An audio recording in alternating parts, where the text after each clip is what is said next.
Hi, my name is Navneet Virk and I'm a designer and upcyclist based in Leicester. So, what has originally intrigued me about fashion and clothing has always been the craftsmanship and the handwork.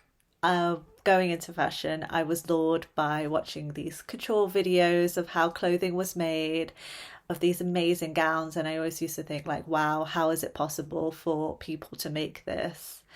So this is something that I like to translate into my own work, working with textiles and making garments where people are like, wow, how was this made? Rather than I could make this. So for me, I definitely, with my own work, I've delved into using fashion as a medium, merging into art.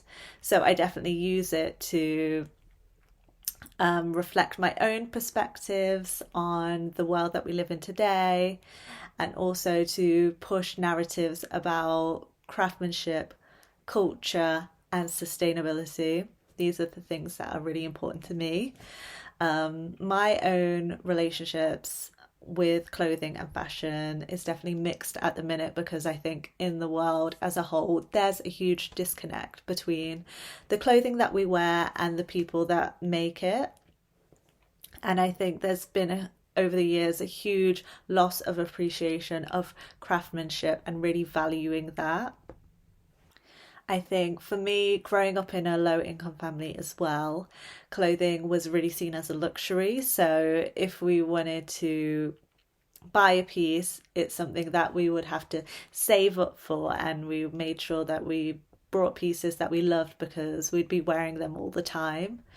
And this ingrained value within clothing for us, and I think that's something lost now because the value of craftsmanship has been depreciating and clothing has gotten cheaper, and every week there's something new.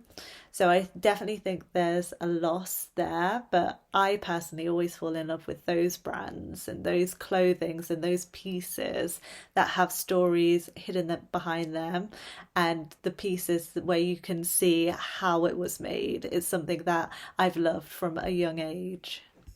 I think as well, learning about how to make garments and then making them myself, I definitely always have an appreciation for the craft, and I'm always looking to look for new techniques and new ways to communicate stories because I really see clothing as a language.